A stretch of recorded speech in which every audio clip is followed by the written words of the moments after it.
Bet you didn't know that your house can actually pay for itself, or even better, it can actually earn you some income. And in today's video, that's exactly what we're going to talk about. For many of us, our home is the biggest expense. So why not flip the script? Today, I'm going to share with you two powerful ways, legal ways, that we can actually generate income from our house. And to be clear, I'm talking about your primary residence, where you live. Let's start getting your house to work for you, whether you're looking to save on housing costs or maximize your tax benefits. Now let's begin with the easiest and often most overlooked strategy, house hacking. So what house hacking is essentially you live in the home and you rent out some of the extra space. Now a common way of seeing this is if you have some form of a multifamily property, right? A duplex, a triplex, or a quadplex. You can live in one unit and rent out the others. But you don't need multifamily in order to actually do this, right? You can do this with a single family home. It's common to see potentially a basement being rented, a spare bedroom, a mother-in-law suite, any of those things. I mean, it's even gotten so creative that people have rented out their couch or their garage, right? The idea is you live in the home and you rent out the unused space. Now, a great way to do this, yes, you can do long-term leases. I mean, that's great. Who doesn't like a long-term lease? But one way that we can really increase the income is by doing short-term leases like Airbnb or VRBO. Now, if you're doing it all within your home that you live, it's a single family home, there are some safety considerations. You know, you have locks and all this other stuff. You want to make sure that you're vetting them correctly. But this is something that is tried and true. Many people have done this in the past and have done it successfully. And why does it work? Well, guys, as soon as you have income coming in, it now reduces one of the greatest expenses that we all have, which is our living expense. Imagine whatever your rent is, whether it's $800 or $3,000, imagine not having to pay that anymore because somebody else is covering it. So immediately that's more money in your pocket. Now, if you do it strategically, and let's just say you rent out by the room, you have multiple rooms, well, you could exceed not only your living expenses, right, that mortgage amount, but you might make extra, and that extra can cover your grocery bills, utilities, or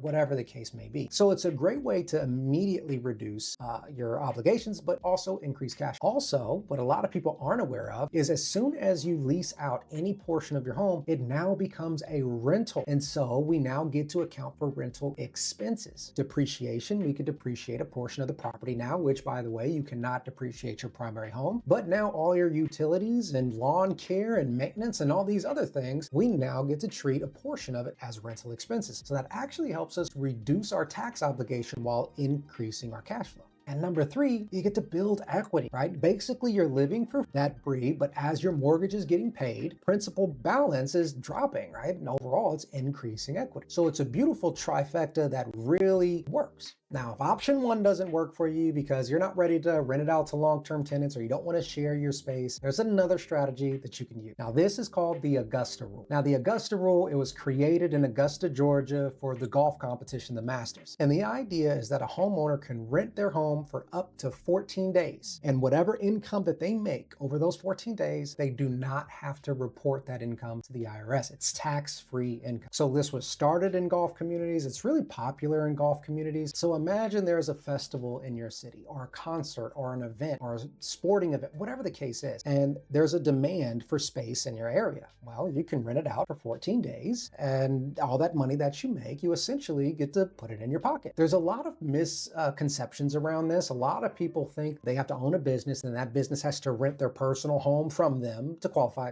No, the Augusta Rule wasn't set up that way. The Augusta Rule was quite literally so you can rent it out to someone else. And all of us can take advantage of that regardless if we own a business or not. So it's a beautiful way to get pure profit with no rental income reporting. We don't have to get crazy with it. Now, if you guys are paying attention, I did mention what happens when somebody owns a business and that business rents their primary home back from them. Well, yes, that is a way to utilize the Augusta Rule. And the beautiful thing about it is you get to write off an expense to the company, but then you don't have to report the income, you know, on the personal side. Now, there are a lot of caveats to that. And again, that can be another video. If you guys are interested in a video like that, put it in the comments below and so we can talk about that a little bit more in depth. Okay, so let's break down the comparison between these two so you can decide which one is best for you. We got the house hacking first, right? And so the uses, typically this is going to be some sort of long-term or short-term rental, or we're actually renting out the space. Benefits is we get to reduce our living expenses, potentially increase cash flow, pay down the mortgage, and get depreciation. And then we have the Augusta Rule. Now this is only 14 days, really ideal for short-term stays,